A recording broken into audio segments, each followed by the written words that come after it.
यह video science class 9 chapter 1 का part 6 है। इसके पहले भी 5 वीडियोस मैंने बनाए हैं, तो आप उन वीडियोस को जरूर देखें। इसके पहले हम लोगों ने स्टेट्स ऑफ मैटर पढ़ना शुरू किया था। उसमें हम लोगों ने सॉलिड स्टेट के बारे में पढ़ा था। अब हम पढ़ने वाले हैं लिक्विड स्टेट के बारे में। तो इसके लिए एक एक्टिविटी दिया गया है, collect the following: water, cooking oil, milk, juice, cold drink, ये सब आपको कलेक्ट करना है। कंटेनर्स ऑफ डिफरेंट शेप, आपको ये अलग अलग डिफरेंट प्रकार के कंटेनर्स लेने हैं। Put a 50 ml mark on these containers, अलग अलग प्रकार के कंटेनर आपको लेने हैं। कुछ लंबे लेने हैं, कुछ इस प्रकार के फैले हुए लेने हैं, लेकिन आपको 50 ml मार्क यहाँ लगा देना है। जैसे आप देखें कि यदि ये लंबा कंटेनर है तो 50 ml कुछ यहाँ तक आएगा, लेकिन यह इस प्रकार से फ्लैट है तो 50 ml कुछ यहाँ तक आएगा। और ये 50 ml क्या दिखा रहा है? इसका वॉल्यूम दिखा रहा है। Containers of different shapes, put 50 ml mark on these containers using a measuring cylinder from the laboratory. तो आपको एक मेजरिंग सिलेंडर लेना है और 50 ml इन सारे पदार्थों का लेना है। What will happen if these liquids are spilt on the floor? तो आप देखेंगे कि यदि यह लिक्विड फ्लोर पर गिर जाता है, छलक कर गिर जाता है, तो यह पसर जाएगा, पूरा फैल जाएगा। Measure 50 ml of any one liquid and transfer it into different containers one by one. Does the volume remain the same?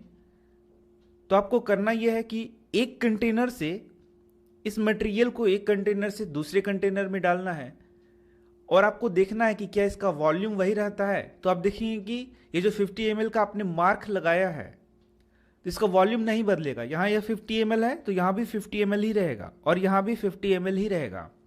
इसका मतलब इसका वॉल्यूम चेंज नहीं होता है। Does the shape of the liquid remain the same? लेकिन आप देखेंगे कि जिस प्रकार के कंटेनर में आप इसे डालेंगे, इसका शेप वैसा ही हो जाएगा। मान लीजिए कि कोई कंटेनर इस प्रकार से गोल है, तो इस लिक्विड का शेप कैसा हो जाएगा? इस प्रकार से हो जाएगा। When you pour the liquid from one container into another, does it flow easily?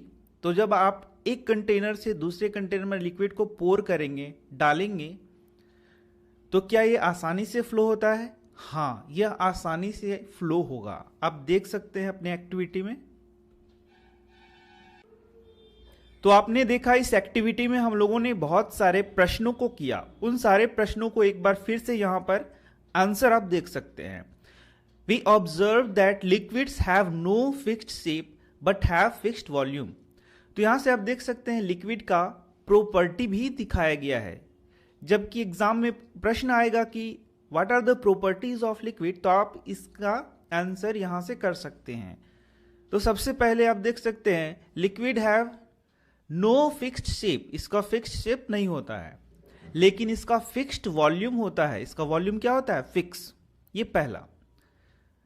They take up the shape of the container in which they are kept. इन लिक्विड को जिस भी कंटेनर में आप रखेंगे उसी का यह शेप ले लेता है। Liquids flow and change shape, liquid flow करता है और शेप को चेंज करता है। सो दे आर नॉट रिजिड, इस कारण से लिक्विड रिजिड नहीं होता है। तो यह दूसरा पॉइंट था। आप यहाँ एक पॉइंट और देख सकते हैं, लिक्विड फ्लो करता है, इसलिए हम लोग इसे फ्लूइड भी कहते हैं। लिक्विड और गैस फ्लो करता है, जिस कारण लिक्विड और गैस को हम लोग फ्लूइड के नाम से भी जानते हैं। Refer to activities 1.4 and 1.5 where we saw that solids and liquids can diffuse into liquids। तो कुछ प्रयोग हम लोगों ने पहले भी किए हैं, जैसे मान लीजिए नमक का पानी में घोलना या फिर इंक का पानी में घोलना। तो आप देख सकते हैं लिक्विड का लिक्विड में घोलना, सॉलिड का लिक्विड में घोलना, यह संभव है। We saw that solids and liquids can diffuse into liquids। तो सॉलिड और लिक्विड में घुलनशील हो सकते हैं। सभी नहीं घुलनशील होंगे, लेकिन घुलनशील हो सकते हैं। जैसे आप पानी में यदि ऑयल को मिलाएंगे तो वह घुलनशील नहीं है, लेकिन बहुत सारे ऐसे लिक्विड हैं, बहुत सारे ऐसे सॉलिड हैं जो कि लिक्विड में घुलनशील हैं, वो उसमें डिसॉल्व हो जाएंगे, घुल जाएंगे। इसी के साथ the gases from the atmosphere diffuse and dissolve in water. तो गैसेस भी वाटर में डिसॉल्व हो सकते हैं। These gases specially oxygen and carbon dioxide, specially यहाँ पे ऑक्सीजन और कार्बन डाइऑक्साइड का बात किया जा रहा है। तो क्या आप बता सकते हैं कि कार्बन डाइऑक्साइड को किस लिक्विड में आपने घुले अवस्था में देखा है? हाँ, कोका कोला या कोल्ड ड्रिंक में कार्बन डाइऑक्साइड, कोका कोला क्या हो गया? लिक्विड हो गया। और कार्बन डाइऑक्साइड क्या हो गया? गैसियस स्टेज में हो गया, गैसियस अवस्था में हो गया। तो यह कार्बन डाइऑक्साइड कोका कोला या फिर बोलें तो कोल्ड ड्रिंक में घुला हुआ होता है। Are essential for the survival of aquatic animals and plants. लेकिन यहां पर कुछ और बात लिखा हुआ है, और यह बात लिखा हुआ है कि ऑक्सीजन और कार्बन डाइऑक्साइड एक्वेटिक एनिमल और प्लांट के लिए बहुत ही आवश्यक है।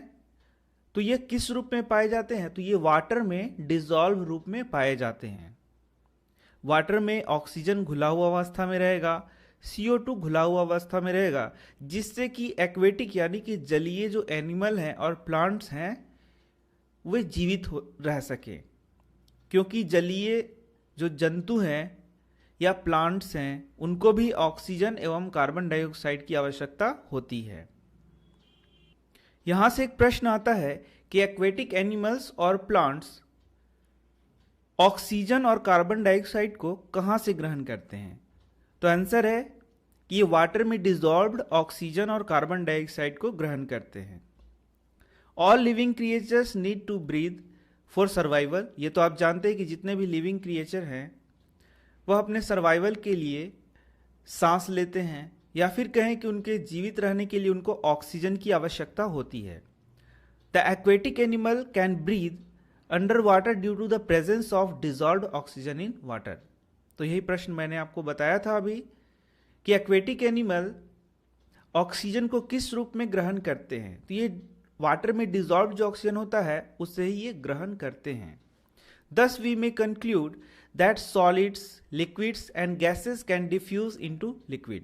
तो यहाँ से आप एक कंक्लूजन निकाल सकते हैं कि जो सॉलिड हैं, लिक्विड हैं या फिर गैसेस हैं वे लिक्विड में घुलनशील होते हैं। सभी तो नहीं, लेकिन बहुत सारे ऐसे सॉलिड हैं, ऐसे लिक्विड हैं, ऐसे गैसेस हैं जिनको लिक्विड में घुलाया जा सकता है। जैसे उदाहरण मैंने आपको बताया अभी, the rate of diffusion of liquid is higher than that of solid. तो ये जो लिक्विड है उसका लिक्विड में घुलना, उसका रेट हायर है सॉलिड के तुलना में। This is due to the fact that in the liquid state particles move freely and have greater space between each other as compare to particles in the solid state. तो यहां से आपका एक प्रश्न आ सकता है, why the rate of diffusion of liquids is higher than that of solids. तो इसका आंसर यहां से आप लिख सकते हैं, this is due to the fact that the liquid state that in the liquid state particle move freely. Liquid state में particle freely move कर सकते हैं एंड हैव ग्रेटर स्पेस, और उनमें ज्यादा स्पेस होता है, बिटवीन ईच अदर, एक दूसरे पार्टिकल के बीच में ज्यादा स्पेस होता है, as compare to particles in the solid state, solid state की तुलना में। इस कारण से लिक्विड को लिक्विड में आसानी से डिसॉल्व किया जा सकता है, जबकि सॉलिड को लिक्विड में आसानी से डिसॉल्व नहीं किया जा सकता। तो आगे मैं मिलता हूं आपसे गैसेस स्टेट में। धन्यवाद।